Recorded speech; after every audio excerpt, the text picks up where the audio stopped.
tua imensa criação, a terra e o mar e o céu todo estrelado, me vem falar da tua perfeição. Então minha alma canta-te, Senhor. Bom dia, Shalom. Que Deus, o Eterno, Criador, esteja abençoando a todos vocês de uma forma poderosa e sobrenatural. Aqui é seu amigo Kleber. Estamos aqui para fazer a leitura e algumas observações no texto de Gênesis, né? Gênesis capítulo 2. Eu fiz aí um dia desse atrás a leitura do Gênesis capítulo 1. Hoje nós vamos fazer a leitura do capítulo 2 e fazer algumas reflexões. Olha só, a gente vai estar usando essa Torá para vermos como que esse texto traz, né, Gênesis capítulo 2. Essa Torá é do Rebbe de Lubavitch. Então, esteja aí compartilhando a live, para que possamos, então, ver como que ele trouxe o texto de Gênesis capítulo 2. Certo? Eu vou começar a ler o texto. Assim está escrito: céu e terra, todos os seus componentes foram assim acabados no sexto dia. Na verdade, porém, Deus continuou dando os últimos retoques na criação até o início do primeiro momento do sétimo dia. Assim, Deus tecnicamente terminou a obra que ele tinha feito no sétimo dia. E o sétimo dia, portanto, parecia ser também um dos dias da criação. Porém, como a quantidade de trabalho que Deus realmente fez no sétimo dia foi infinitamente e, por consequente, irrelevante, ainda assim se considera que a criação foi completa no sexto dia. Alternativamente, assim, deixa eu voltar aqui.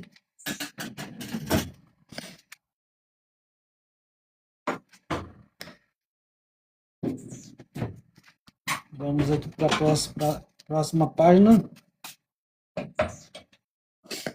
Assim, Deus não criou nada no sétimo dia, mas o descanso e a renovação espiritual são em si mesmo ingredientes necessários da criação.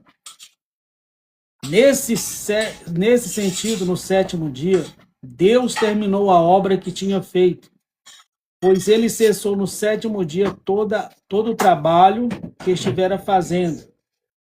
De fato, a posição do Shabat no fim da semana da criação indica o dia do descanso e objetivo do propósito da criação.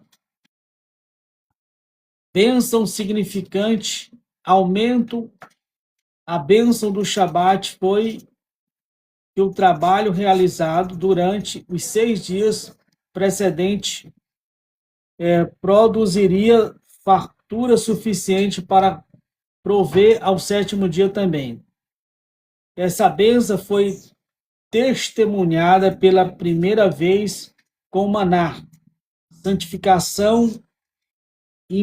Santificação implica ser separado como algo mais elevado que a norma. A santificação do Shabat constituiu em tornar o caráter do dia especial, concludente, a renovação espiritual e a superação da consciência normal dos dias da semana. Por esta razão, o trabalho dos dias de semana seria proibido no sétimo. Essa santificação também foi testemunhada pela primeira vez com relação ao maná. O próprio Deus intencionalmente descansou no Shabat, pois nesse Shabat Deus cessou toda a sua obra, inclusive aquilo que Deus criara e planejara para fazer nesse dia. Em cada um dos primeiros dos 5 dias, Deus criou 3 entidades. No 7º dia, ele criou 6. 3 para o 6º dia e 3 cuja criação tinha sido marcada para o Shabat. Uma vez que a concretização do propósito da criação se tornou dependente do cumprimento da Torá pelo povo judeu, a justificativa para a existência continuada do mundo passou a ser estrelada a aceitação da Torá pelo povo judeu. Assim, retroativamente, desde a época da sua criação, o mundo só existiu provisoriamente até a entrega da Torá. O relato da criação apresentada é a crônica como tudo no céu e na terra começou a funcionar no momento exato, tudo tendo sido criado no dia em que Deus fez terra e céu, isto é, o primeiro dia. A criação dos primeiros seres humanos foi mencionado anteriormente como um detalhe da criação dos primeiros dias, como a descrição dos primeiros dias. No entanto, por causa do papel fundamental da humanidade, a Torá agora se concentra na criação de maneira mais minuciosa. Depois de ter feito os animais e rebanhos no 6º dia, Deus coletou particularmente a terra.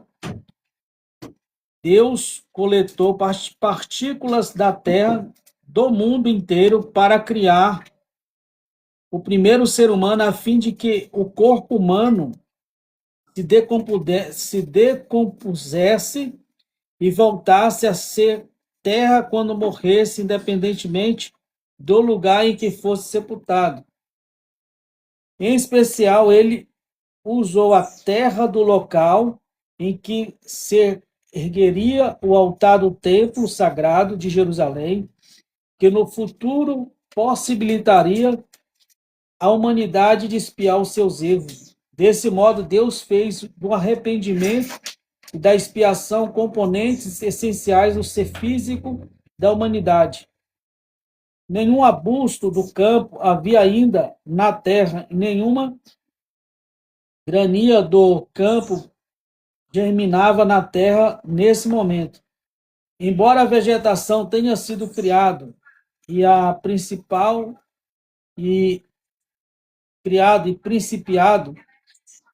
a crescer no suposto do 3º dia, ela permaneceu logo abaixo da superfície da terra até o 6º dia. Isto aconteceu porque Deus não tinha feito chover sobre a terra, uma vez que não havia ser humano para trabalhar o solo e apreciar o valor da chuva. Assim, uma névoa subiu à terra e regou toda a superfície do solo. Continuando, usando essa névoa, Deus então formou o ser humano do pó da terra, amassando o pó para dar-lhe o feito de um corpo. Deus soprou em suas narinas uma alma de vida, e o ser humano tornou-se um ser vivo, possuindo vitalidade como os animais, mas dotado também de faculdade do entendimento e de fala. Tanto o corpo como a alma foram modelados de matéria preexistente, o corpo da terra e a alma da essência de Deus. Isso foi necessário para preservar o equilíbrio entre os dias dedicados à criação celestial e a terrena. Deus chamou o ser humano de Adão, ou de Adam, cognato de Adamar, terra, da qual foi feito. Quando percebeu que a vegetação esperava pela chuva para poder brotar, Adão pediu a Deus que ele fizesse chover. Choveu e a superfície da terra imediatamente se cobriu de vegetação em todos os estágios de crescimento. Depois de criar Adão, Deus plantou um jardim para servir de habitat e a humanidade no local ele designara previamente para esse propósito na parte leste do Éden. E colocou ali o homem que ele formou, como será visto em breve. Contudo, antes de continuar a narrativa, a Torá faz uma digressão para descrever a grandiosidade do Jardim do Éden. A superfície da terra já estava coberta de vegetação, mas então Deus fez o solo do Jardim do Éden produzir especialmente plantas vicejantes, toda árvore de aspecto aprazível e boa para comer. A árvore da vida, cujo fruto confere imortalidade a quem o ingere, estava no centro do jardim, bem como a árvore do conhecimento do bem e do mal, que era uma figueira, embora possuísse todo tipo de árvore frutífera. O jardim do Éden era principalmente um pomar de macieiras. O rio saía de algum lugar do Éden para irrigar o jardim e de lá desaparecia em canais subterrâneos, dividia-se e emergia fora do Éden e tornava-se 4 cabeceiras de rio. Esse rio era tão rico em minerais e nutrientes que mesmo em seus braços dotavam as terras que irrigavam de grandes abundâncias, como se segue. O nome do primeiro é Nilo. Ele inunda a terra do Egito anualmente, sendo essa a base da agricultura egípcia. O nome também está relacionado com a palavra Pishatan, linho, amplamente cultivado no Egito e muito valorizado. Esse é o rio que atravessa toda a terra, mais tarde seria chamado de Chavilar, onde o ouro é encontrado. O ouro dessa terra é bom. Lá também se encontra o cristal e a pedra de ônix. O nome do segundo rio é Gishon, estrondo. É o que circulava toda a terra, que mais tarde seria chamado de Cush. E o nome do terceiro é Rio Tigre, que corre ao leste da terra, que seria mais tarde chamada de Assíria. O quarto rio é o mais distinto dos 4, é o Eufrates, pois serviria como uma das fronteiras da terra de Israel. O Tigre e o Eufrates são os 2 rios que tornam fértil a Mesopotâmia. Além de sua exuberância física, o Jardim do Éden era também um ambiente espiritualmente mais elevado. O resto do mundo, tendo sido criado diretamente por Deus, do ponto de vista espiritual, era desfavorável a mudanças por iniciativa do próprio e, portanto, inapropriado para o arrependimento e o aumento. E, só voltando aqui, o resto do mundo, tendo sido criado diretamente por Deus, do ponto de vista espiritual, era desfavorável a mudanças por iniciativa própria e, portanto, inapropriado para o arrependimento e atual aperfeiçoamento. O Jardim do Éden, por sua vez, foi designado como um cenário adequado à atividade humana, centrada principalmente na liberdade de escolha. Depois de fazer uma digressão para descrever grandiosamente do Jardim do Éden, a Torá retorna à narrativa. Deus disse ao ser humano que o tiraria do lugar onde ele fora criado e o colocaria no Jardim do Éden e lhe daria algumas ordens para o cumprimento do propósito da criação, assim como a criação do mundo todo. Quando ouviu isso, o ser humano não quis entrar no Jardim do Éden, porque se sentiu intimidado com a responsabilidade espantosa que isso acarretava. Deus, portanto, persuadiu o ser humano a entrar e o pôs no jardim, tendo o motivado para cultivar e guardá-lo entusiasmamente. Deus deu ordem ao ser humano dizendo: de toda árvore do jardim, inclusive a árvore da vida, podes comer livremente, mas da árvore do conhecimento do bem e do mal não comerás, pois no dia em que comeres morrerás.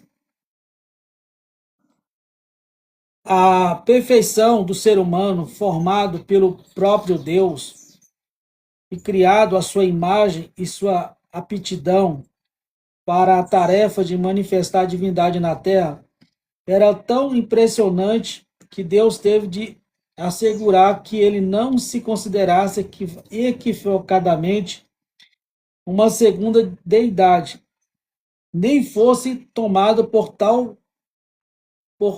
nenhuma outra criatura. Deus disse: não é bom que o ser humano esteja só, sem uma ajudante e companheira. Por isso, dá a impressão de que ele é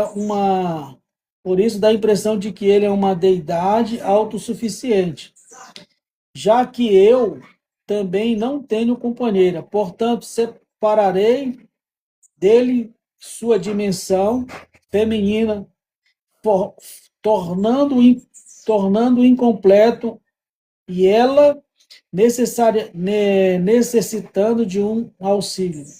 Farei dessa dimensão feminina um ser separado, um ajudante compatível para ele, para que lhe dê assistência. Se ele morrer, ela o auxiliará. Se ele merecer, ela lhe auxiliará a fazer o bem, senão ela oporá à vontade dele. Antes de separar o ser humano primordial em homem e mulher, Deus quis que ele sentisse necessidade de ser bipartido. Para isso, ele fez o seguinte: conforme descrito acima, Deus formara do solo todo animal selvagem e toda ave do céu, e as aves do lado dos pântanos. Então Deus o levou ao ser humano para ver como ele nomearia cada um. E também os colocou sob o seu domínio como prometeram. Deus levou os animais para o ser humano em partes de macho e fêmea, a fim de fazê-lo perceber que seu estado unitário não era natural, a induzi-lo a buscar uma parceira adequada entre os animais. Assim, Deus não apresentou os peixes para que ele os nomeasse, uma vez que havia razão para supor que ele consideraria algum peixe como possível companheira. O ser humano mostrou-se extraordinariamente perspicaz e deduziu qual deveria ser o nome de cada criatura com base em sua característica e qualidade. Por isso, tudo que o ser humano chamou cada ser vivo continuou sendo seu nome permanentemente. Eu estou quase terminando. O ser humano deu o nome a todo o animal de rebanho e a ave do céu, bem com todos os animais selvagens, como Deus pretendia. O ser humano notou que os animais eram naturalmente heterossexuais e o examinou, a todos à procura de uma companheira adequada. Mas o ser humano não achou entre os animais nenhuma ajudante que fosse compatível com ele, a quem Deus nomeara Adão. Isso preocupou. Deus não queria que o ser humano visse o seu lado feminino sendo separado do masculino. Por isso, poderia levar o masculino a desrespeitar o feminino. Então, Deus fez cair um sono profundo sobre o ser humano e ele dormiu. E ele tirou um de seus lados, o feminino, e apartando o lado masculino e fechou o corte feito sobre a carne em seu lugar. Deus formou do lado que ele tirara do ser humano uma mulher, moldando-a de maneira que ela pudesse carregar filhos dentro de si, e a levou ao homem. Adão e sua mulher, a quem ele mais tarde deu o nome de Eva, foram criados como adultos maduros de 20 anos de idade e eram excepcionalmente altos por padrões posteriores. O homem disse, dessa vez, ao contrário de todas as outras criaturas, examinei anteriormente, esta é o osso dos meus ossos, a carne da minha carne, ela será chamada mulher, Isha, porque foi tirado do homem, Ish. Assim Adão concluiu o processo da nomeação de todas as criaturas. Deus decretou que o homem, portanto, deixará seu pai e sua mãe e se unirá apenas à sua mulher, proibindo relações extraconjugais. Aqui o marido e a mulher se ajuntarão e serão uma só carne em seus filhos.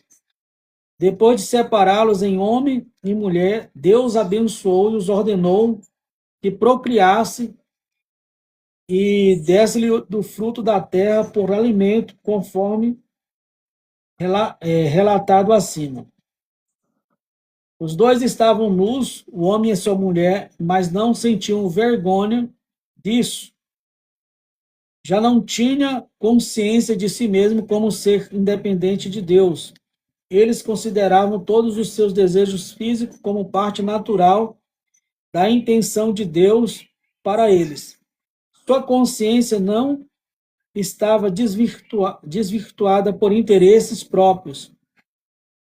Então não havia de que se envergonhar. Adão e Eva tiveram relações conjugais e poucos depois da concepção, Eva deu à luz a 2 gêmeos, um filho e uma filha, como será descrito adiante em detalhes. É isso aí, pessoal. Eu estou fazendo aqui a leitura para os senhores aqui, talvez estranho, neste livro aqui, a Torá, que foi escrita pelo Rebbe de Lubaft.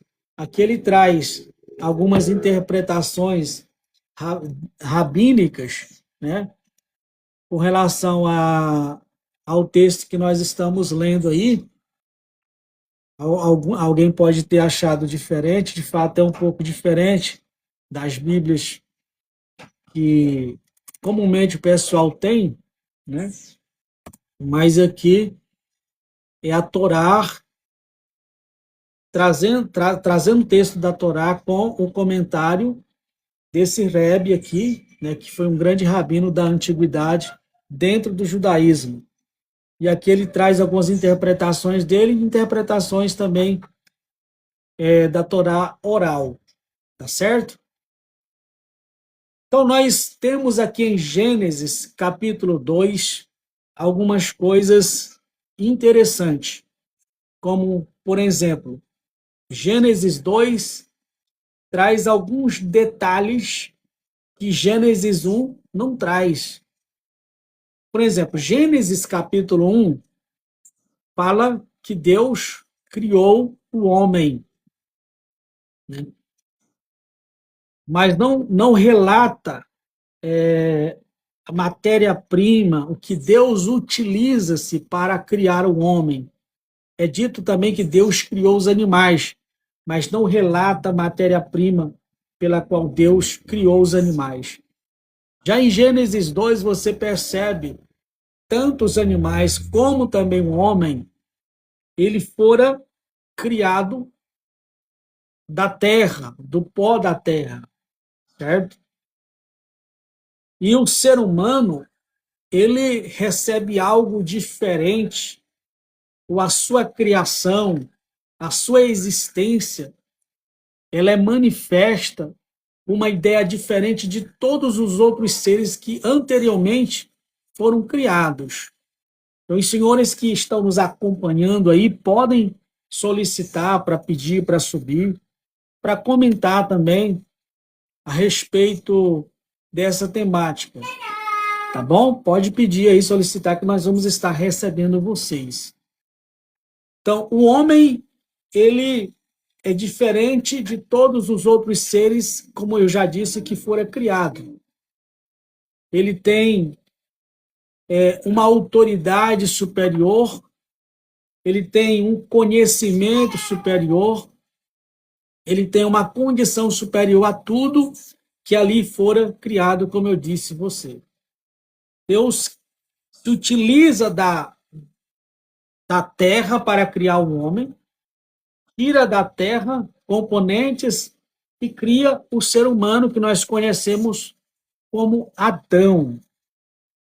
E agora, Deus, após ter criado Adão, Deus vai se utilizar desse próprio Adão, né, de algo dele, para criar sua companheira, sua mulher. E é interessante que o texto bíblico mostra que Deus tirou uma costela de Adão. Quer dizer, a mulher foi tirada do lado do Adão. Deus tira e ali cria a mulher, né? Que interessante. E o que isso nos ensina? O que a Escritura está nos ensinando com esse relato da criação, com relação ao homem ser criado da terra, né? O homem não foi criado de um elemento celestial, ou criado de algo que vem do próprio, da essência de Deus, vamos assim dizer. Mas ele foi criado da terra. Então o homem, ele é uma criatura. Ele é feito da terra, então ele deve entender que ele é um ser limitado. Mas no mesmo momento a gente entende que ele tem uma autoridade que foi lhe dado. E é interessante que está escrito que Deus sopra o espírito de vida. Dá o espírito de vida para o homem. O que isso nos ensina? O que nós aprendemos com isso? Que a vida que o ser humano tem não é algo inerente dele próprio. A sua existência, ela depende do Criador, ela depende de Deus.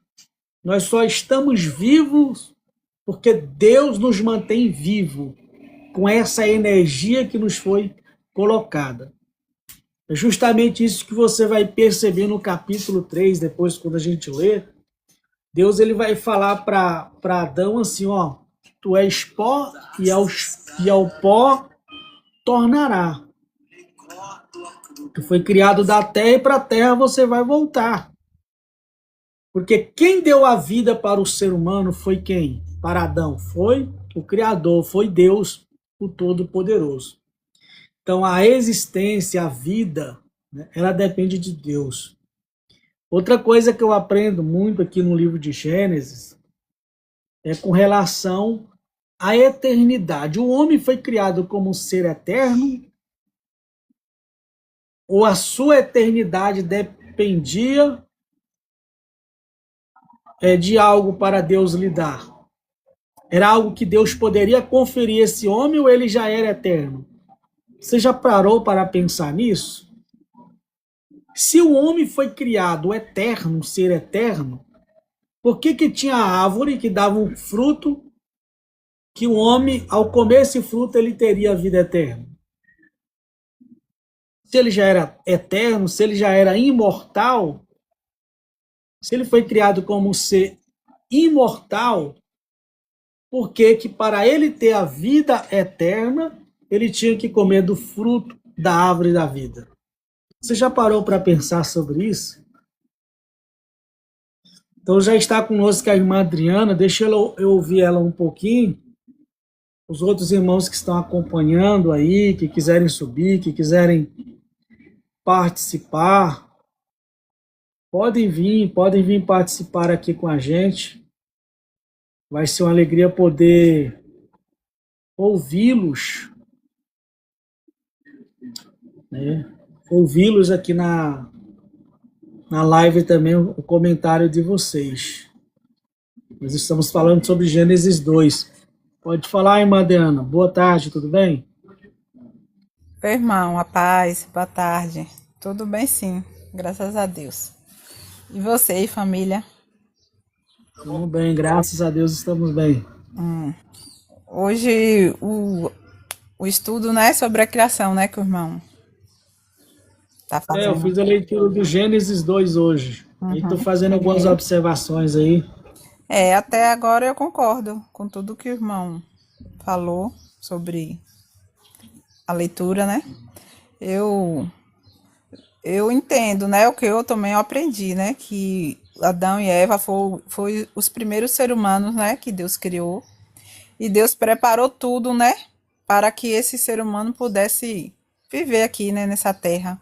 Tanto que a gente vê na criação, né, primeiro ele vai criando as coisas, quando tá pronta, tudo já pronto em condições do homem viver e habitar, aí que ele cria o homem, né, tanto que o homem ele cria o homem por último. Aí Deus preparou tudo antes para quando criar o homem, né, ele ter as condições, né, de viver aqui na terra, ali no Jardim do Éden, né. E eu queria perguntar ao irmão se o irmão vê o dia da criação como os dias literais, porque tem gente que tem essa dúvida, né? Ou se vê como eras. Que ali fala, né? Primeiro dia, segundo dia, terceiro dia. Esse dia ali seria dia de 24 horas? Então, uma boa pergunta, né, que você está fazendo. Eu vou ser sincero para você. Eu não sei afirmar para você categoricamente, batendo um martelo, eram dias de 24 horas, ou se trata de um tempo, período de tempo desconhecido, né? Isso aí a gente não tem como saber exatamente. Alguns vão interpretar que eram dias de 24 horas, certo?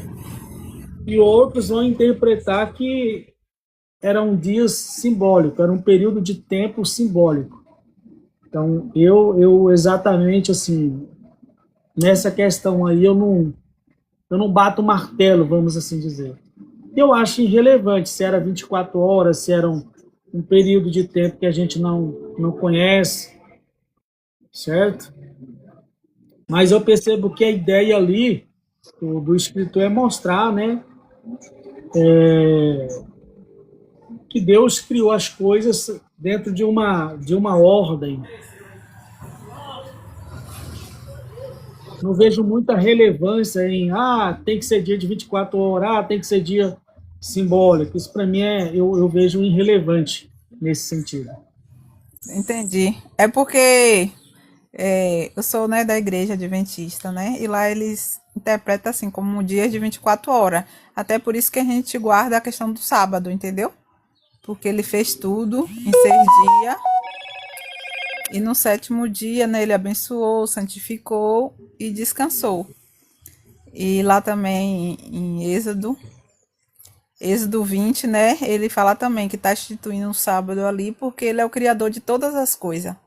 Aí, pra mim, na minha visão, assim, né, se não for dia de 24 horas, não teria sentido da gente guardar o sábado, entendeu? Para que ele instituiu o sábado na criação se não for dia de 24 horas?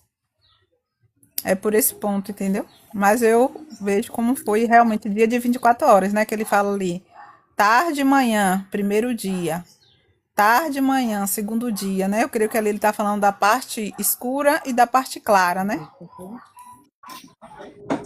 Não entendi aí seu ponto de vista, mas eu não vejo relevância também para dizer que não se pode guardar o Shabat, ou sábado, porque não eram dias de 24 horas. Né? Então, o que eu estou falando para a senhora, eu tenho limitações para afirmar que era de 24 horas ou que era simbólico. Né? Mas eu me preocupo mais em pegar as lições que está nos ensinando, como, por exemplo, como você fala aí do Shabat. Né? Aí diz que Deus, após concluir a sua obra, no sétimo dia, em várias versões diz que ele descansou. É até uma palavra desapropriada para o próprio propósito do Shabat e principalmente para o Criador, porque o eterno Deus, ele não cansa. Claro que o ser humano, ele cansa. E há momentos onde ele vai descansar. A palavra mais correta ali é que o eterno, ele cessou. Ele deu uma pausa. Ele parou. Né? Naquele momento. E é justamente isso que o Shabat ensina. Que quando chega as próximas horas do sétimo dia, o homem tem que cessar suas atividades para devotar-se a atividades espirituais ou relacionadas ao seu lazer e à sua família. Né? Entendi. Eu vejo assim, não anula, mesmo que os dias são simbólicos, não anula a ideia de guardar o Shabat, porque em Êxodo nós temos o próprio autor do Êxodo, pegando Gênesis capítulo 2, quando fala do sétimo dia, para aplicar a ideia do cessar, né, do dia de descanso, como as pessoas entendem. Entrou aí o clique alguma coisa, não consigo ler o nome todo, esteja à vontade também, irmão, pode fazer suas considerações. Guanabi. Boa tarde, Adriana. Boa tarde, irmão. Kleber, eu vi você falando da questão dos dias de Gênesis. Assim, eu vou colocar meu entendimento, pessoal, mas não quer dizer que quem tem um entendimento diferente tá errado, não, tá? Então, assim, ali eu não vejo como dias de 24 horas literais, porque é o período criativo, é o período que Deus está criando, preparando a terra para nós e os animais morar. E quando a gente olha ali, Adão, ele dava nome aos animais. Então mostra que ele passou um período de tempo dentro daquele dia, vamos usar na nossa linguagem hoje, trabalhando, né? E não era, a Bíblia dá a entender que não era um dia de 24 horas. E eu tenho uma problemática quando a gente chega no sétimo dia, que é considerado não é o sábado, porque aquele dia ele começa, mas ele não termina. Porque, segundo as Escrituras, a gente estamos dentro desse sétimo dia que vai ser concluído após o milênio. Esse intervalo de 7.000 anos é exatamente o período que nós, seres humanos e os anjos, passaríamos dentro do sétimo dia criativo, né, da semana, tá, gente? 24 horas, período criativo, porque ele não terminou. Você pode ver que todos os dias começa e termina. O sétimo é o único que não tem... Ele começa, isso aí a gente sabe. Terminou o sexto, começou o sétimo. Mas só que o sétimo não terminou. Porque lá no sétimo não aparece, é o único dia que não aparece a expressão. Houve noite, houve manhã, sétimo dia. E o homem cai exatamente dentro desse sétimo dia criativo, que é o período que nós estamos. Entendeu mais ou menos, Kleber? Não entendi seu raciocínio aí. Tranquilo. Pode fechar o microfone aí para outras pessoas falar. Eu entendi a sua explicação, né? Eu tenho uma ideia um pouco diferente. Embora, como eu já disse para vocês, eu não tenho como bater um martelo que era de 24 horas ou que é dia simbólico, né? Mas a própria palavra dia já faz referência a um dia completo, seja de 24 horas ou não, seja simbólico ou de 24 horas. Agora, o que eu aprendi com relação ao que o irmão falou aí é que existe um simbolismo profético dentro da ideia dos 6 dias da criação e o milênio. Por exemplo, o autor aos Hebreus vai trabalhar essa ideia, né? Lá no capítulo 2, capítulo 4, entrarão no descanso de Deus, que ele usa tanto a figura do sétimo dia como a figura da entrada do povo na terra de Canaã. Então, alguns escatólogos eles trabalham a ideia que assim como a Terra foi criada em 6 dias, o ser humano viveria 6.000 anos, né? E o 7.000 ano seria o milênio, onde o Mashiach viria, restauraria todas as coisas. Isso aí é uma ideia que alguns escatólogos, tanto judeus como cristãos, eles têm essa ideia, certo? Mas é uma maneira de você ver algo profético, que a gente tem que se ater, é que Gênesis ele pode ser feita uma leitura olhando para o seu sentido literal, coisas que aconteceram, né? E que apontam ideias sobre coisas que vão acontecer no futuro. Então, você tem um olhar para aquilo que aconteceu literalmente, aquilo que o texto está falando, que aconteceu literalmente, mas desses textos você consegue apontar para alguma coisa que vai acontecer no futuro, que é mais ou menos o que o irmão quis falar aí. Então, nós não podemos estar vivendo o 7º ano, no meu entendimento, sendo que o 7º ano tem a ideia do cessar, do descanso, né, do lazer, de uma comunhão mais íntima com Deus. E durante esse período nós não estamos vivendo isso. Nós estamos dentro do período ainda das lutas, das tribulações, das angústias, da batalha, do próprio trabalho. Então nós não entramos ainda nesse período do descanso profético. É o que eu consigo entender aí, mas igual o irmão falou aí, eu respeito também a ideia dele. Ele tem todo o direito de trazer a sua ideia também. E aí, irmão Bilotti, tudo bem? Ô, Kleber, mas a ideia da Bíblia é essa, entendeu? Fala, Kleber. Fala, pessoal. Bom dia. Eu só queria pontuar rapidão aqui, Bilotti, já te dou a palavra. Ali não é não é o Shabat ali. Ali fala que Deus cessou para contemplar. Como diz assim, é a obediência dos seres celestiais e dos seres humanos. Inclusive, os dois caíram ali. Eu só queria pontuar aqui que tem o Rodrigo aí na rolagem e ele colocou sobre a minha fala que eu comentei, entendeu? Eu respeito o ponto de vista dele, entendeu? É a ideia que eles têm baseada em opinião de pessoas, só que as escrituras vai nos dar outro entendimento. Então, assim, eu fico com o que a Bíblia me diz. Qualquer pessoa, na sua sã consciência, que fazer um estudo cuidadoso do Gênesis, dos períodos criativos ali, vai chegar ao entendimento da Bíblia, que ali não são dias de 24 horas. Porém, assim, pessoal, eu não estou aqui ditando regra, não estou falando para ninguém acreditar em mim, que eu sou falho. Pegue sua Bíblia, ore ao seu Deus, que eu acredito que você acredita que tem lá em cima, peça sabedoria a Ele. Se Ele não te dá, não sou eu que vou dar. Se a Bíblia, que é por ela que a gente entende, não dá, cara, também não vai ser eu. É porque ele colocou aí, fala ter depreciativa, que as pessoas não sabem respeitar a opinião do outro. Eu respeito a opinião dele, eu respeito a opinião do Kleber, de todo mundo. Só que a pessoa tem que entender assim, eu tenho um ponto de vista diferente, porque eu estudei e eu dobrei meu joelho perante o Criador para ele me dar esse entendimento. Desculpa aí, Bilote, ter te cortado aí. Tranquilo, quero ouvir o Bilote também falar, hein? Fala aí, Bilote.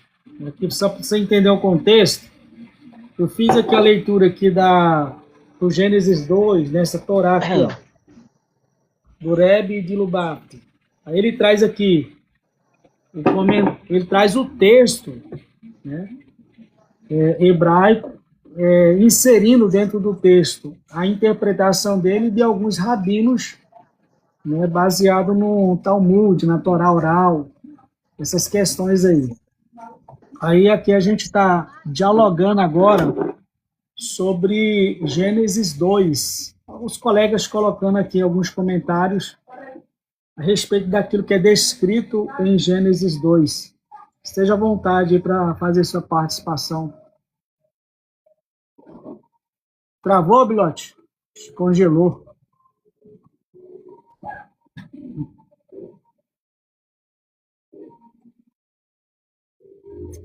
Eu acho que o Bilote travou aí, né? Isso é a internet, né? Dele que ficou ruim. Isso. Então, outra coisa com relação... Voltou, Bilote?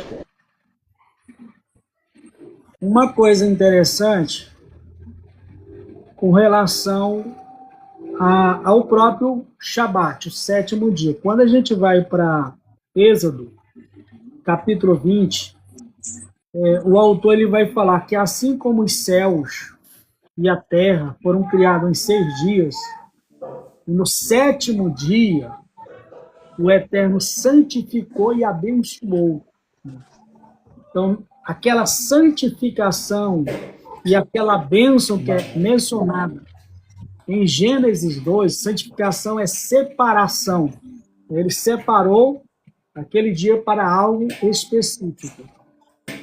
Quando a gente concilia um texto com o outro, nós temos a ideia que a santificação e a bênção que é mencionada com relação ao sétimo dia tem sim uma ideia de guarda desse dia. Embora você não vai ver textualmente pessoas, Adão, Eva, você, Abel, Caim, Enoque e outros aí, textualmente guardando o sétimo dia, pelo menos não é mencionado que eles guardavam ou não guardavam no texto que temos, mas aí em Gênesis 2 nós temos já essa ideia que esse dia ele devia ser guardado. O homem teria que trabalhar 6 dias e no sétimo dia ele devia cessar suas atividades. E segundo Gênesis 2, para uma aproximação, para uma comunhão maior com o Criador, associando com Gênesis, com Êxodo 20, melhor dizendo. Certo, senhores? Eu vou ouvir também o Roshi. Roshi, o outro nome eu não consigo ler, não. Mas eu acho que é o meu amigo Roshi Alex. Seja à vontade.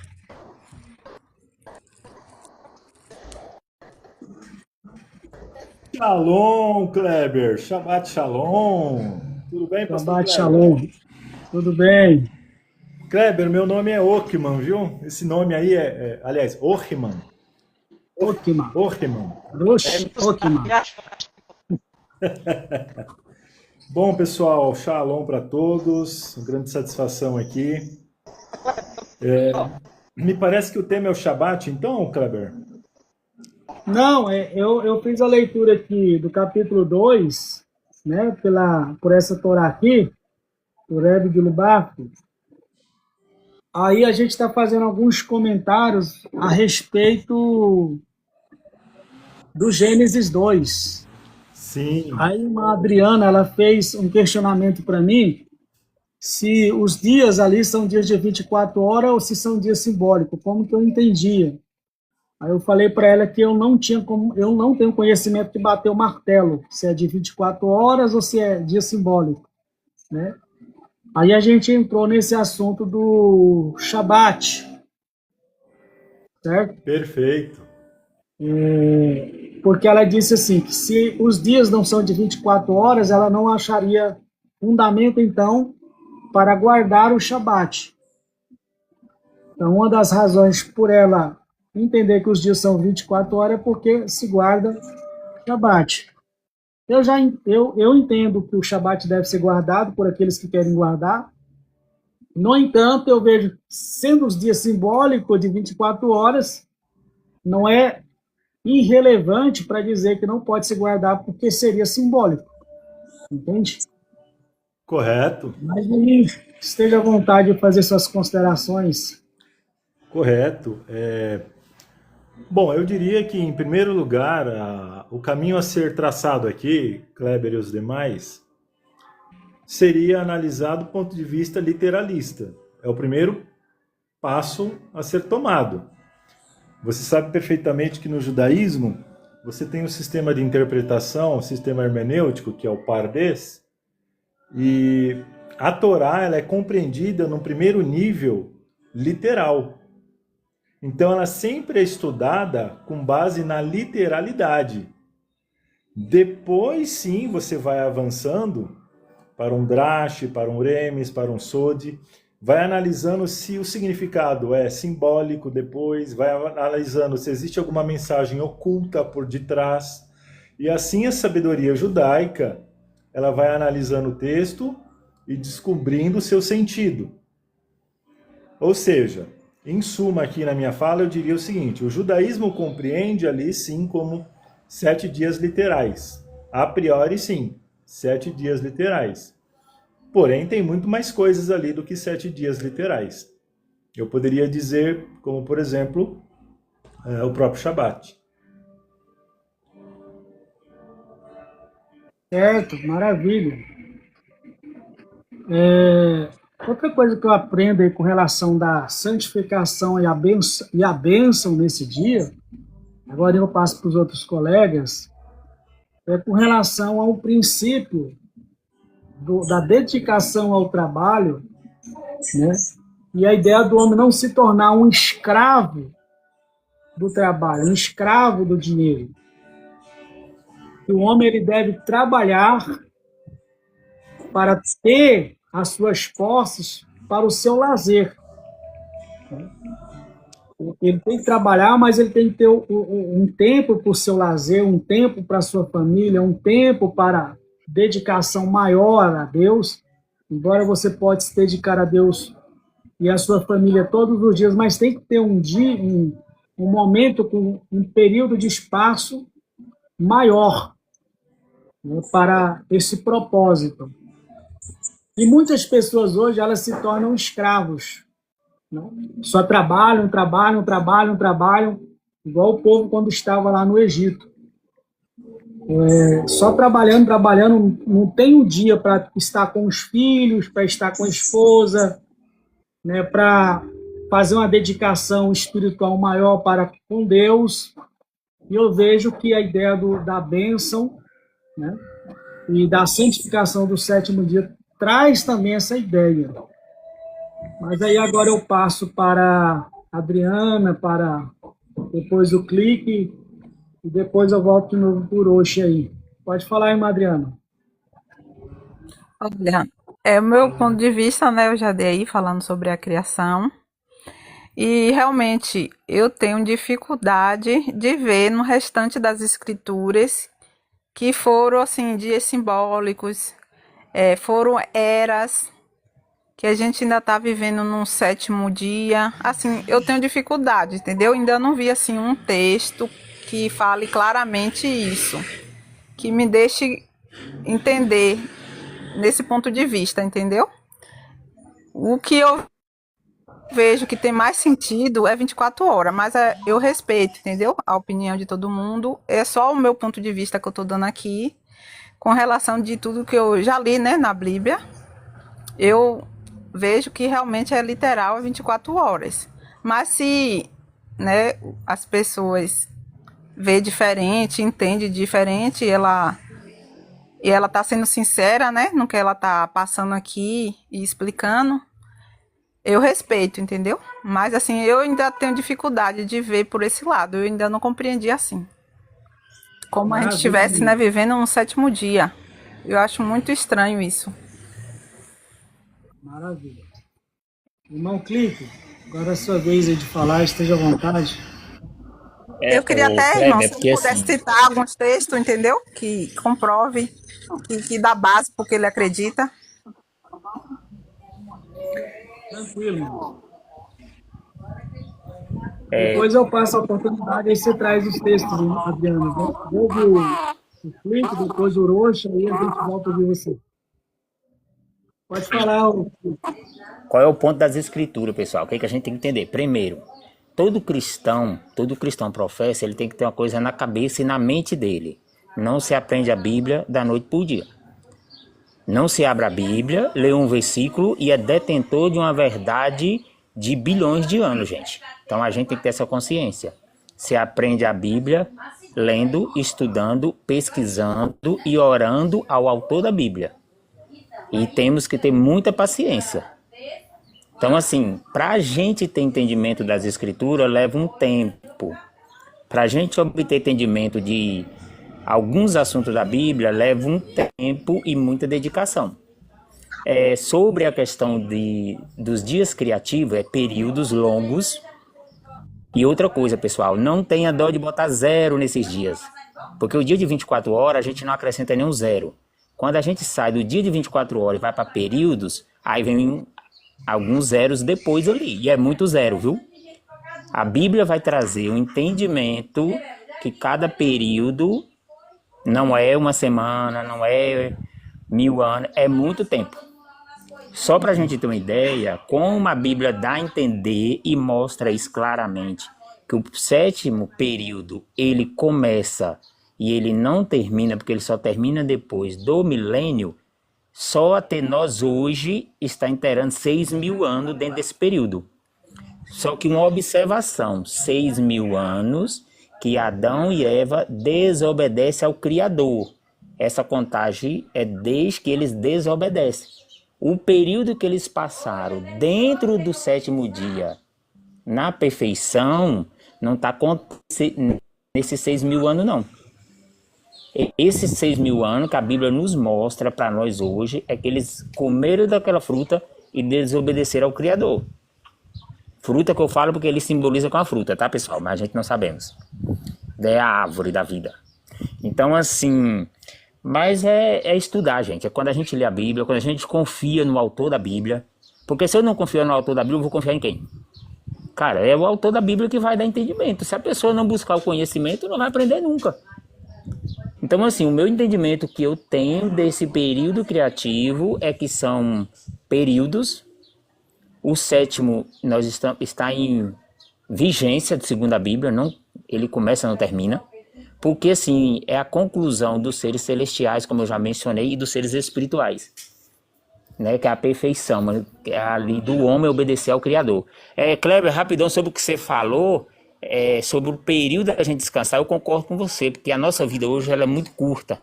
É correria. Então, assim, para quem tem família, um dia de descanso com a família, vamos botar assim, que seria o Shabat, e dedicar a Deus também, não teria problema nenhum, gente, porque a gente precisa disso, porque a vida da gente é tão curta, passa tão corrido, que se você não se policiar, você só trabalha. Eu teve um período da minha vida que eu trabalhei 7 meses, de domingo a domingo, não parei um dia para descansar. Só que você perde a noção do que é tempo, entendeu? Para você tornar uma coisa normal. Para que eu vou descansar se eu chego em casa, durmo, levanto e vou ser sincero com vocês. Tem dia que você só levanta o espírito, viu? Porque se a carne não tem força para trabalhar, não. Mas tinha que ir, isso, entendeu? Então, assim, é importante a gente ter o período, como o Kleber mencionou. A pergunta do Kleber foi nesse sentido, né, Kleber? Perfeito, isso mesmo. É importante a gente ter esse período de descanso, sim. É importante você ter o período com sua família, esposa, filhos e principalmente com o Criador. Porque quando a gente dedica demais ao trabalho, uma das coisas que nós deixamos de lado é o nosso Pai, o Criador. Então, assim, se Deus colocou ali, então é porque tem um significado bem profundo pra gente, entendeu? Tranquilo. Obrigado aí pela sua exposição, seus comentários. Roxo Okima. Com o senhor agora, esteja à vontade, se quiser agregar alguma coisa mais sobre o assunto do Shabat. Sim, Kleber. Bom, colaborando aqui com a live, né? Nós vemos que ali em Gênesis, né, em Bereshit, é dito haja luz. É engraçado que o verbo ali, ele está no tempo presente. A luz ali, ela consta como já existindo, né? Existindo. Porque o verbo ali é seja luz. O que vai ser luz? O verbo só pode estar afirmando algo que já existe. Nós entendemos que aquilo é o Mashiach. E essa luz, a tradição judaica diz que vai ser ocultada. Então já existe toda uma história ali, em Gênesis, da própria tradição judaica. O que é interessante é que essa luz surge antes do sol. Então nós temos algo aqui para pensar na ordem das coisas, na cronologia. E o sol, como a lua, esses dois astros, eles vão surgir um pouquinho mais tarde da criação. Então tem alguma coisa aqui que o texto está querendo dizer para nós. A gente precisa observar ele porque o texto está querendo dizer alguma coisa para nós. E antes de falarmos alguma coisa, com todo respeito aos nossos irmãos cristãos, católicos, evangélicos, o povo judeu já explicava sobre a criação. Ok? Já explicava sobre a criação. Aqui o que vai acontecer? Depois do último dia, do sexto dia da criação, vai vir o Shabat. O Shabat vai ser santificado, tá? Separado pelo Eterno como um dia de descanso. Embora ali não se fala descansar, mas repousar. Diz ali que no sétimo dia, o Eterno, ele não descansa, ele cessa. A palavra hebraica ali não é Shabat, é Shavat. Shavat significa cessar, parar uma obra. Então, no sétimo dia, o Eterno parou a sua obra, ele não descansou. Até porque o próprio livro de Isaías, Yeshayahu, diz que o Eterno ele não se cansa e nem se fadiga. Então, essas linguagens na Bíblia são muitas vezes alegóricas, elas não estão falando de literalidade em muitos aspectos. Mas a suma é, onde eu quero chegar? Lá em Shemot, em Êxodo, capítulo 20, vai dizer que o Shabat ele é um sinal da criação. Em 6 dias o homem vai trabalhar, mas o sétimo é o Shabat do Eterno, do Senhor. O Shabat ali é o sentido de sétimo dia santificado agora. O sétimo dia separado, abençoado. O dia que o Eterno santificou e abençoou. Querendo ou não, a Torá, Moisés vai fazer menção do Shabat, ele vai ligar o Shabat ao povo de Israel que está ali no deserto, vai fazer menção do Shabat com a criação, com o sétimo dia da criação. Ele está intrinsecamente ligado, não tem como desassociar isso. Isso é fato. Então, Shabat, sim, faz referência ao sétimo dia. Tá? Enfim, eu vou ficar por aqui por enquanto, não vou falar muito, vou deixar espaço, permitir que vocês falem também, porque ouvir é melhor. Tá bom, pastor Kleber? Maravilha, mas tá bom ouvir, está sendo muito bom ouvir vocês que estão comentando aí, entendeu? Adriano, Clico, o senhor. E assim, a gente ouvindo um ao outro que a gente vai avançando. E é bom esse bate-papo aqui, sem querer entrar para a linha do debate, até o momento. Se alguém quiser entrar em debate, a gente pode debater, mas vamos continuar nessa dinâmica aqui, né? Do expor o conhecimento, apresentar os fundamentos. Uhum. A Adriana parece que disse que ia trazer alguns textos, Adriana. Na verdade, eu pedi por clique na hora que ele estava explicando que a gente está vivendo no 7º ano. Eu pedi para ele mostrar alguns textos que ele chegou a esse entendimento, alguns versículos bíblicos. Aí, quando ele fosse na fala dele, eu queria que ele mostrasse um texto, mas eu acho que ele não entendeu a minha pergunta. Mas eu queria entender, ali, né, eu já vi muita gente falar também que a luz era Cristo. Só que eu também tenho dificuldade de entender ali que Deus cria, né, a luz e as trevas. Se a luz é Cristo, quem seria as trevas? Seria Satanás? Seria o diabo? Né? Aí eu fico nessa dúvida, quem seria as trevas? E eu, para mim, no meu entendimento, ali, a luz ali seria o dia, como o texto já fala, né? Criou o dia e criou a noite. O dia, né? A luz chamou de dia e as trevas chamou de noite. Para mim é só isso. Mas aí se for botar como Jesus, o Filho de Deus, a luz, quem seria as trevas então? Entendeu? Aí eu faço essa pergunta até pro irmão, para ele explicar quem seria as trevas. Guarde aí o Roche Rockman. Daqui a pouquinho você vai responder para a irmã Adriana que ela perguntou. Vou dar oportunidade primeiro para o Clique responder a pergunta que ela fez para ele também. Ô, Cleber, pode deixar ele responder, porque eu tô dirigindo aqui, eu tô indo para casa. E aí, assim que eu chegar lá, eu falo aí. Beleza, então. O senhor. Oi. A irmã Adriana fez uma pergunta para o senhor aí, você entendeu? Eu acho que eu estava dando atenção aqui, ô Kleber, acho que eu não consegui entender o que ela falou. Pode repetir aí, por favor? Eu estava dando uma olhada aqui para minha netinha, acho que eu não prestei atenção. Qual foi a pergunta? É porque eu já vi muita gente comentar o que você comentou, que Jesus é a luz, né? Que ali em Gênesis fala que ele criou a luz e as trevas. Aquela luz ali seria Jesus, Filho de Deus. Aí eu não entendo o que seria então as trevas. Se a luz é Jesus, as trevas seria o quê, no seu ponto de vista? Aí eu estava explicando ali que eu vejo a luz e as trevas como o dia e as trevas como a noite, como lá em Gênesis já explica, né? A luz chamou dia e as trevas noite. Mas se essa interpretação que fala que a luz é Cristo, quem seria as trevas? Ah, entendi. Entendi sua colocação agora. Bom, vamos lá. Eu acho que eu tinha ouvido o seu comentário inicial, mas eu não tinha prestado atenção na sua pergunta, né? Então, vamos lá para a gente entender. O que eu comentei aqui no início é o seguinte: interpretação de texto bíblico, ela tem níveis de interpretação, ok? Por exemplo, saindo um pouco desse assunto para você entender melhor, quando nós vamos para Isaías, que vai falar de uma profecia, por exemplo, eis que a virgem conceberá e dará à luz um filho, ele se chamará Emanuel.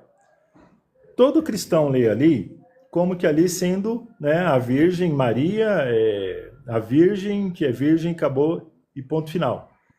As pessoas já leem com óculos do Novo Testamento, já leem com óculos do cristianismo. E esquecem que existia a história de um povo anterior. Quando você vê em Isaías, a literalidade lá em hebraico não é virgem, é jovem. A expressão lá é alma, é uma jovem. E não virgem. Virgem em hebraico é betulá. Agora, o que ocorre? Os evangelistas, Matitiyahu, Mateus, por exemplo, ele vai fazer um midrash, ou seja, acredito que ele está inspirado, sim, pela Ruach HaKodesh, o Espírito do Eterno. Ele está fazendo isso por uma direção divina, não é da cabeça dele, mas ele está fazendo um midrash. O que é um midrash? É você pegar um texto e fazer uma analogia, fazer uma comparação e mostrar uma outra verdade naquele texto. Então ele pega a citação de Isaías e aqui ele faz uma interpretação agora que muitos não conheciam, embora isso já era conhecido de sábios que uma virgem, sim, daria à luz um filho, mas isso não é dito no texto de Isaías. Isso é uma interpretação posterior rabínica. E aí Mateus vai trazer isso à luz, vai esclarecer isso, vai dizer a virgem, que no grego é paternon. E aí ele vai dizer, a virgem, sim, dará à luz um filho e se chamará Emanuel. Então o que eu estou mostrando para você, seu nome é Adriana, né? O que eu estou te mostrando, Adriana, é que existem níveis de interpretação, você pode ter várias interpretações genuínas em um só texto. Não só uma interpretação, entende? Quando vamos para Gênesis, Bereshit, e aí a pergunta é sobre essa luz, né? Or, no hebraico, or, essa luz. Então os sábios dizem que essa luz, era o Machia, ou luz do Machia, tá?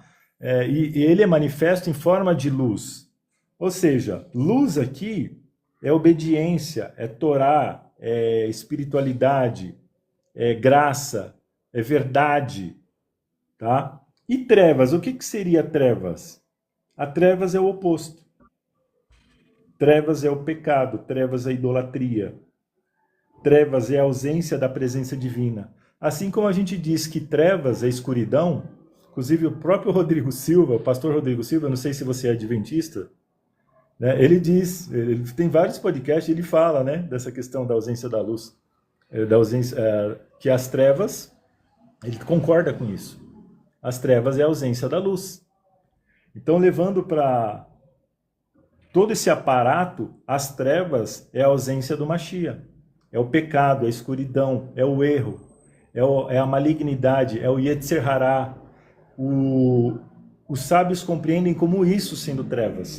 Entende? Então, o mal em si, o mal, as trevas ou o mal, ele já existe. Com a ausência da luz. Né? Aonde não há luz, há trevas. Então, as trevas representam isso. E isso que representaria as trevas. E o Eterno está separando, ele separa luz e trevas também depois. Né? Eu não sei se você compreendeu, tá? Eu procurei ser o mais simples possível para tentar explicar isso para você. Os conceitos que existem de entendimento dentro de um só texto. Há várias formas de você compreender verdades que estão ali. Entendi sim um pouco. Entendi um pouco o seu ponto de vista. E eu vejo que... Só te respondendo algo, não é meu ponto de vista. Isso é uma sabedoria secular que já existe antes do Novo Testamento ser escrito. Então, assim, eu só estou reproduzindo uma sabedoria que já havia. Tá? Então, não é necessariamente meu ponto de vista. Tá bom, Adriana? Maravilha. Então, para quem está acompanhando a live, querer subir é só solicitar que a gente sobe vocês, tá certo? Para vocês também fazerem suas participações. Para quem não entendeu o que o Roshi Alex, Roshi Ockman, está comunicando aqui, é sobre níveis de interpretação do texto que nós estamos trabalhando aqui, que é o texto de Gênesis 2, e no momento ele fez o comentário de Gênesis 1. Por quê? Dentro da interpretação rabínica, existe diferentes de níveis de interpretação. Como ele disse, a interpretação literal, que trata do texto de forma...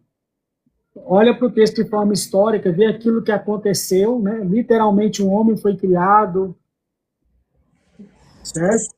Uma mulher foi criada, então existiu esse fato histórico. A terra foi criada. Então eles veem o texto bíblico primeiramente dessa forma. Uma luz, a luz e as trevas, igual a o que o texto está falando ali, de forma literal. Né? Trevas, inexistência, a luz, a existência, a vida, mas aí tem outro nível de interpretação que você vai trabalhar essas questões, como, por exemplo, a própria figura do Messias, como o Roshi Alex trouxe aí, e está representado pela luz aí, no texto. Então, não existe só uma lição que o texto traz várias lições. E tem um ponto de vista profético, que é aquilo que eu estava falando com o irmão Clique ainda agora, né? Então, a gente não pode pegar o texto e falar, não, o 7º dia está falando só desse período, igual ele entende, que o 7º dia iniciou lá quando Deus tinha terminado a sua obra e vai até o dia da vinda de Jesus, assim que ele entende o dia. Existem pessoas que entendem assim, que o mundo foi criado em 6 dias, teve o 7º dia, como nós acabamos de ler aí, 7º dia, que Deus abençoa e santifica. No entanto, eles acreditam que esses dias da criação e o 7º dia tem uma lição profética por trás.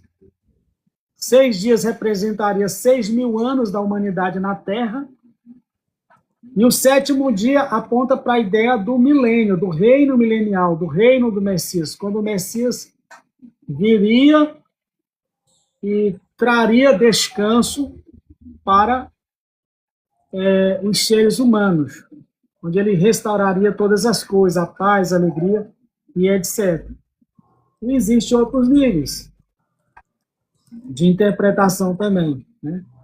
É só fazendo algumas observações, a gente sabe que tem pessoas que têm dificuldade de entender e outras pegam as coisas rapidamente, certo? Mas eu não sei se o Clique já chegou na casa dele. Se tiver chegado, é só dar o sinal aí.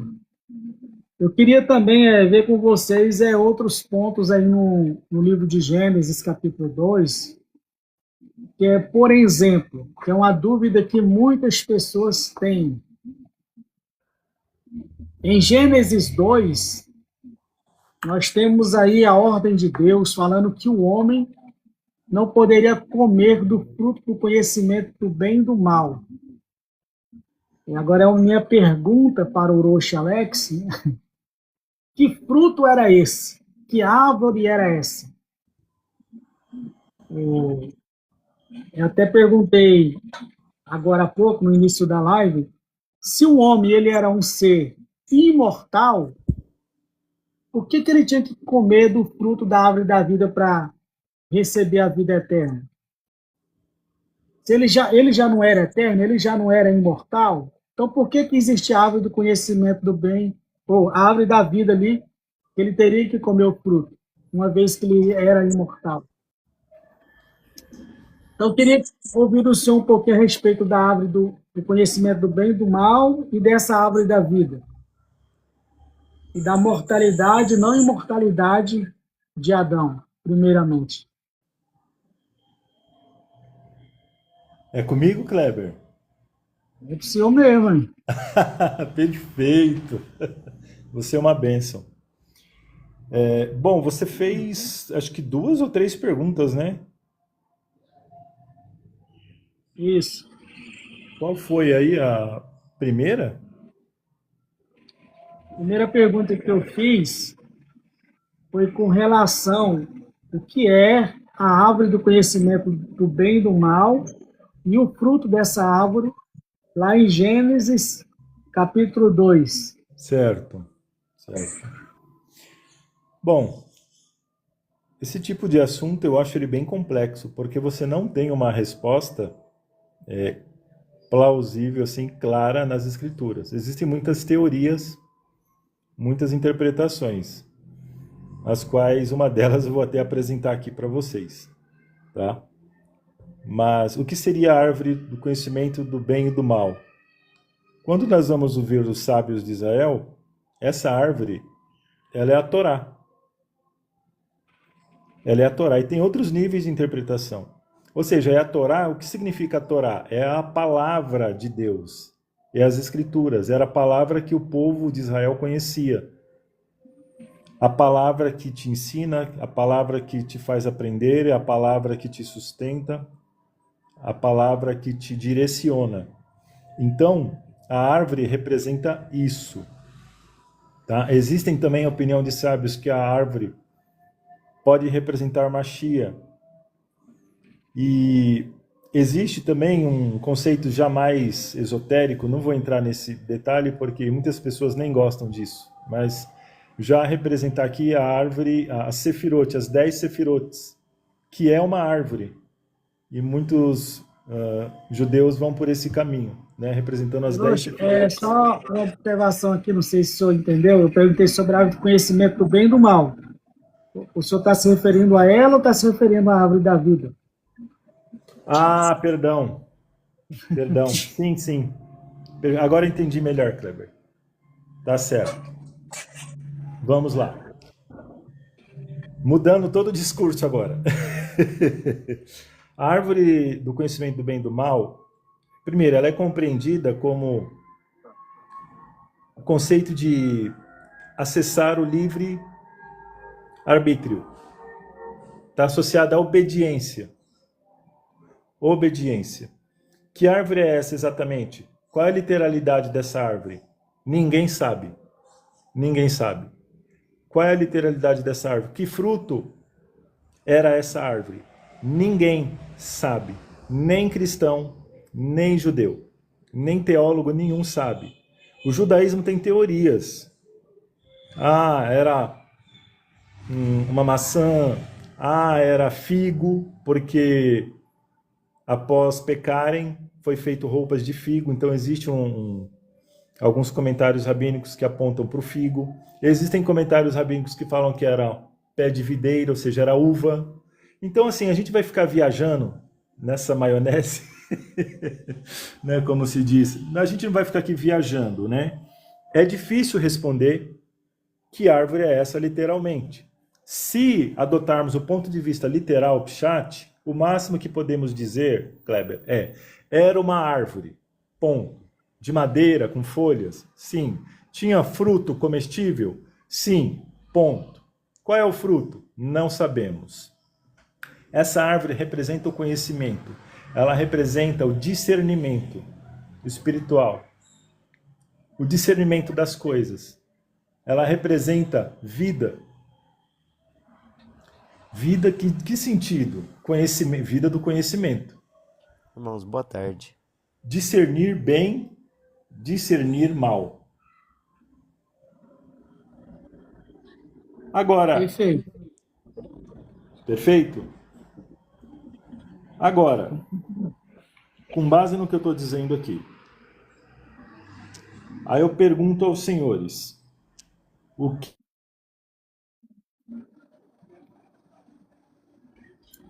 Só um momentinho, deu uma pausa aí, deve atender alguma coisa aí, agora ele dá Irmão continuidade. Kereber, mas você sabe que, assim, eu também, eu creio, assim, mas o que ele falou na primeira fala tem um ótimo entendimento. Porque você vê que, se você olhar nas escrituras, você vê que o mandamento de Deus, que já existia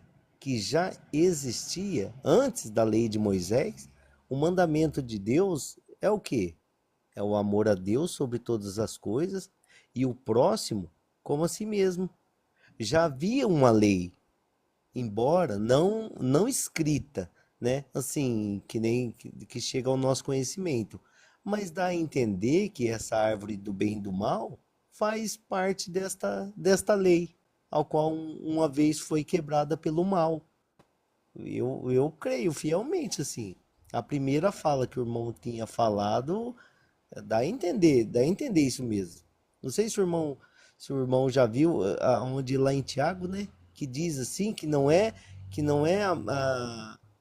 uma lei nova, mas uma lei antiga.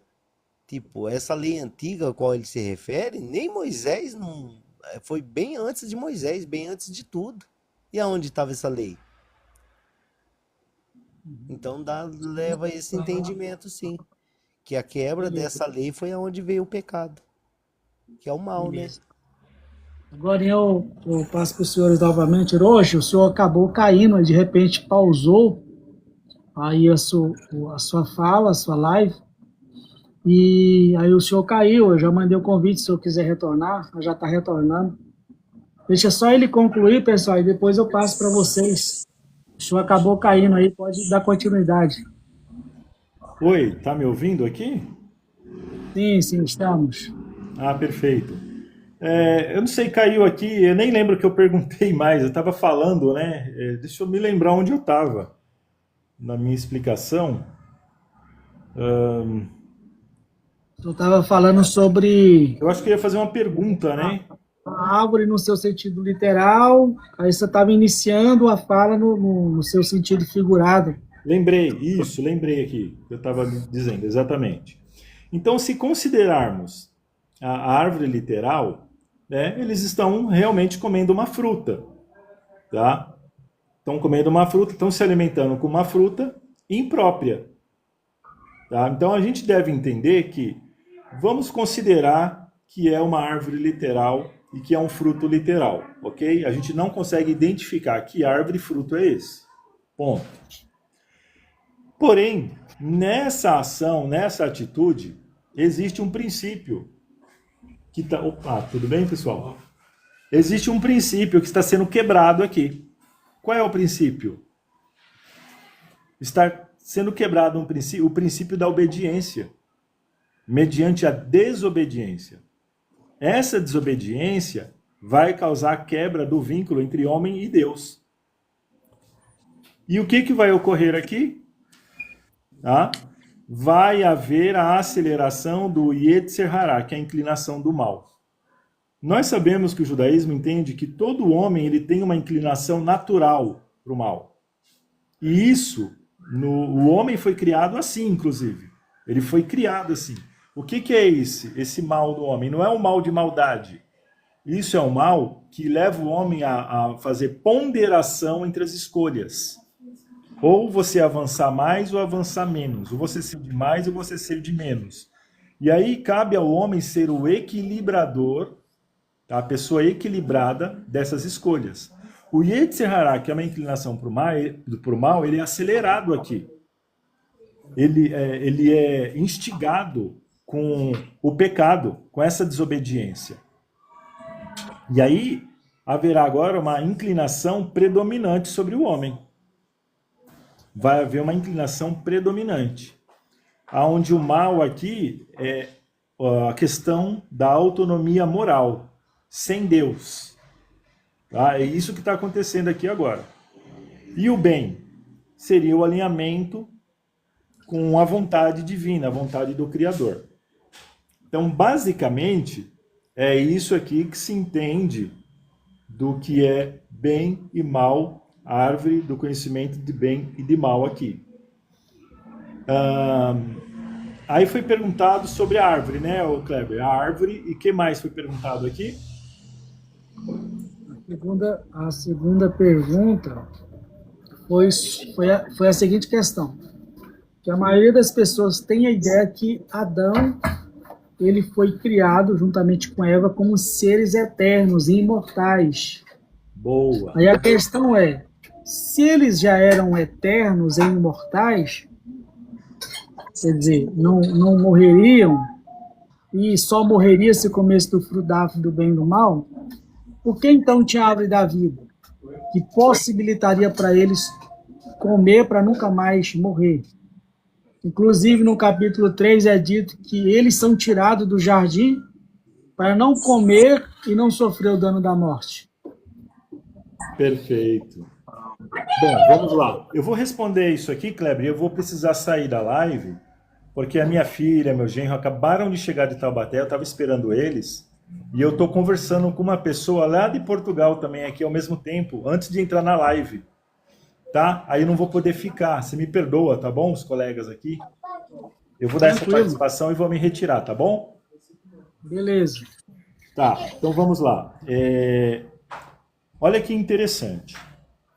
Adão foi criado imortal, Eva foram criados imortais? Depende da interpretação, de como se entende. Existem seres vivos na natureza, depois o Senhor diz, pesquisam, todos vocês pesquisem o que eu estou dizendo aqui. Existem seres vivos na natureza que eles não morrem. Não morrem, eles têm vida eterna? Não, eles têm vida biológica prolongada. A vida deles só é encurtada, eles só perdem a vida se alguém matá-los. Isso são as caravelas que tem no mar, aquelas tipos de algas marinhas. Existem alguns tipos de bactérias que elas não morrem, só se você jogar um produto e ela morre. E tem mais outros tipos de seres vivos que eu não consigo me lembrar aqui agora, que são seres vivos que não morrem, só se você provocar a morte dele, a morte biológica. E na minha análise, é exatamente isso que era Adão e Eva. Eles eram seres criados com essa propriedade. Porque o Eterno os criou não imortais, os criou seres humanos. Tá? E, porém, eles tinham essa condição de vida prolongada. Não há nada ali que impedia eles de morrerem.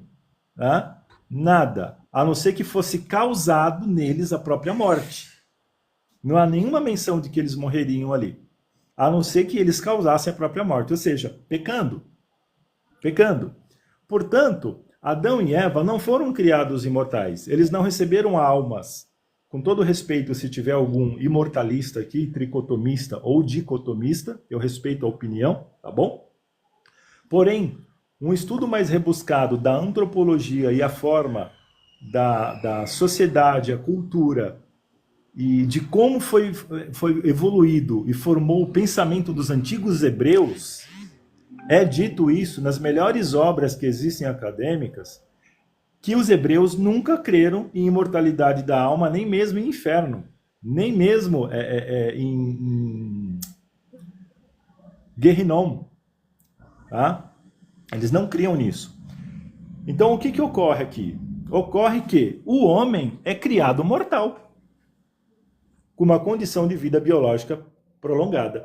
Ele não recebe alma, porque lá no texto hebraico diz que Deus sopra nas narinas do homem o fôlego de vida e ele se tornou uma alma vivente. Ali, soprar o fôlego de vida e se tornar alma vivente é lenefesh hayah, ou seja, foi soprado o hálito para o homem se tornar uma alma para viver. Então veja, o homem se torna uma alma para viver. Então não diz que ele recebe uma alma, ele se torna. Compreende isso? Então, essa análise ela é importante para a gente compreender como que o homem é constituído em Gênesis, lá em Bereshit. O homem é constituído dessa forma. Tá? Portanto, ele não é imortal. Ele é um ser mortal. E aí entra, finalizando a minha fala, aí entra a questão da questão da árvore da vida. O que o Eterno faz? Expulsa-os do jardim do Éden, do Gan Éden, coloca dois queruvim para guardar a entrada, para que eles não comam da árvore da vida e vivam eternamente. Como assim não comam da árvore da vida e vivam eternamente? Exatamente, o Eterno não queria que eles vivessem eternamente em pecado. Por isso eles são expulsos do Gan Éden. Então essa é a minha análise e avaliação que eu faço aqui, contribuindo com vocês, tá bom? Mas gostaria de ouvi-los também. E não podendo ouvi-los aqui, acredito que a live fica gravada, né, Kleber? Ela fica gravada? Depois eu posto lá na outra plataforma, lá no vermelhinho lá. Beleza, aí eu assisto lá depois aí, tá bom? Mas enfim, essa é a minha participação. E agradeço aí o espaço, o convite, tá bom? E sempre pode contar comigo aí, Kleber, se eu estiver por perto, tá bom? Um abraço a todos aí, fiquem na Shalom. Amém. Eu vou estar passando aí para os outros. Shabbat Shalom. Vou passar para os outros colegas. Pessoal, quem quiser aprender um pouco mais a respeito do dia que Yeshua morreu, o dia que ele ressuscitou, siga aí o Rosh Ockman, que ele está desenvolvendo um trabalho sobre isso. Alguns dizem que foi na sexta, outros dizem que foi na quarta, outros dizem que foi na quinta. Então ele fez um estudo minucioso sobre isso, sobre o dia da morte e o dia da ressurreição de Yeshua, de Jesus. E você que quer aprender um pouco mais sobre as diferentes visões e sobre o entendimento que ele tem a respeito desse assunto, Vai lá na conta dele, já tem alguns vídeos soltados. Em breve ele vai dar um estudo lá na plataforma Vermelhinha, né? Ele vai estar abrindo um canal lá e vai estar dando um estudo. Mas já tem algumas coisas aí postadas aí no TikTok dele. Vai lá, siga ele, deixa lá o seu like nos vídeos, divulga, tá bom? Obrigadão, Roxo. Vou passar para os outros irmãos aqui, então. Deixa eu descer o senhor. Para aí, deixa eu ver como é que eu faço. Pode falar aí, Ô, Kleber, eu queria só pontuar aí, porque a Adriana me fez uma pergunta, e aí eu estava dirigindo, não pude responder ela, que ela falou que seria bom, e eu concordo com ela, trazer textos que sustenta a minha fala de que o sétimo dia, o período criativo, ele não terminou, ele começa e não termina. É só a gente observar as escrituras, porque lá ele começa, que quando termina o sexto, começa o sétimo. E a Bíblia menciona que Deus descansa dentro do sétimo. Cessa, né? Como foi pontuado muito bem aí, pessoal, é cessar, contemplar. Não, ali, né, a gente vê claramente, né, o Shabat. E aí, só que não tem a expressão que teve nos outros 6 dias, não ocorre essa expressão. E como você mencionou, Kleber, lá em Hebreus, acho que é 4:4, fala desse descanso sabático que os cristãos vão entrar, que não foi lá na Terra Prometida, né? E não é um dia, assim, é um período. Então, tem vários textos que mostram isso, né? E a gente pode estar lendo cada versículo e analisando com cuidado para poder ter um discernimento correto das escrituras. Outra coisa, Kleber, que você mencionou, referente ao homem ser imortal, não é isso? Você falou, no caso Adão seria imortal. Não, eu fiz a pergunta aí por Roxo aí, como que ele entendia, se Adão foi criado como um ser imortal ou mortal, né? E aí, por causa que tem lá o texto que diz que Deus colocou lá a árvore do conhecimento, a árvore da vida, melhor dizendo, para que ele pudesse comer e ter a vida eterna. Entendi. Segundo o que a gente consegue entender, é como você colocou, porque Deus coloca a árvore da vida, eles não comem da árvore da vida, inclusive eles são tirados do jardim, não só eles, como nós também, tá, pessoal? Quando a Bíblia se refere ali ao homem, com certeza também somos nós. Porque qualquer ser humano hoje que está aqui nesse planeta, se ele soubesse o caminho para a árvore da vida, ele ia lá e comia. Porque ele tinha uma única certeza, ele não vai mais morrer. Enquanto o ser humano não comer dessa árvore que está lá no meio do jardim, a gente está sujeito à morte. Aí lá no livro de Apocalipse fala que depois as pessoas vão lá comer dessa árvore e aí ganha a imortalidade da alma, como se fosse um presente da parte de Deus. Essa árvore, ela continua lá no jardim, apesar que muitos não acreditam, entendeu? Ela foi plantada no jardim e ela está lá no mesmo lugarzinho. Deus não tirou ela de lá. Então, assim, o ser humano, Adão e Eva, não foi criados imortais, porque senão eles não teriam morrido. É isso que a Bíblia mostra, porque se eles fossem mortais, eles estariam vivos até hoje. 6.000 anos, ou mais um pouco, Adão e Eva estariam vivos, entendeu? Como eles desobedecem ao Criador e comem da árvore do conhecimento, aí eles morreram, porque eles não eram imortais. E eles é tirado do jardim exatamente para não comer da árvore da vida e não morrer. Porque se eles comessem dessa árvore, segundo a Bíblia, eles estariam vivos e mesmo depois de ter desobedecido. Aí a gente não sabe, nós não temos condições de dizer o que o Criador faria. Porque assim, ele não criou o ser humano para viver na condição que a gente está hoje. Né? E aí se Adão e Eva comem daquela árvore da vida, como é que ia resolver a questão? Outra coisa, Kleber, só para pontuar, assim, quando eu falo que o sétimo dia ele termina depois do milênio, não é na volta de Cristo não, tá?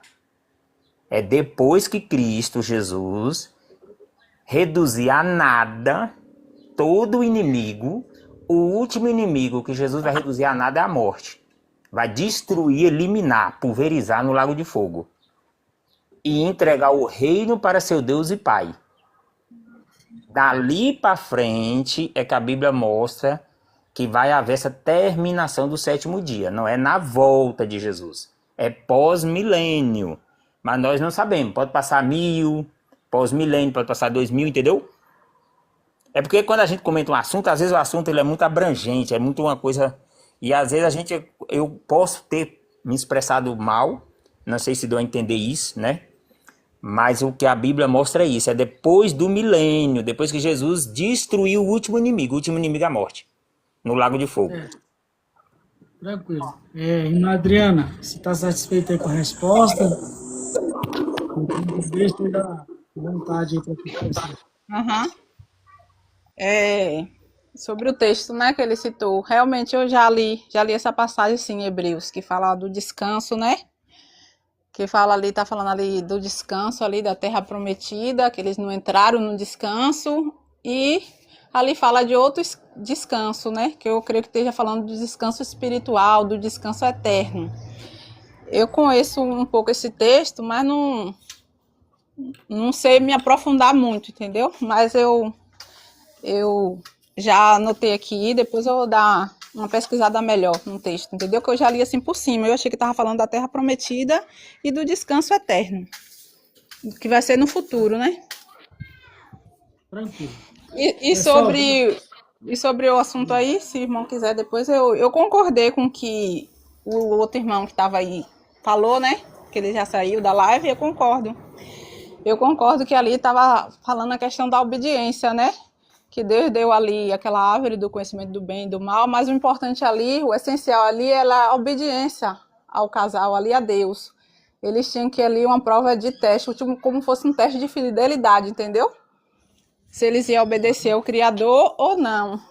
Tanto quando a serpente chega ali, né, e conversa com Eva, ela fala, né, Deus disse isso, mas eu estou dizendo isso, eu estou dizendo que você não morre, Deus disse que você morre. Em quem você vai acreditar? Não é isso? Aí Eva acabou dando crédito no que a serpente fala e não no que Deus fala. Aí ele não obedeceu à voz de Deus, né? Não obedeceu à ordem de Deus. Aí eu vejo por isso que entrou o pecado no mundo. Maravilha. Então, meus irmãos, nós estamos chegando aqui no final dessa live, certo? Mais tarde ou amanhã, vou abrir a live novamente para a gente continuar estudando o livro de Gênesis, né? E muito bom ter sempre a participação de vocês, é bom ter o pessoal falando de forma educada, um respeitando o outro, como aconteceu aqui. E assim, o pessoal que está acompanhando a live entende a fala e o argumento de cada um, tá bom? Muito obrigado mesmo, até mais tarde, ou então até amanhã aí, se assim nosso grande Deus Jeová quiser e nos permitir, tá bom? Shalom.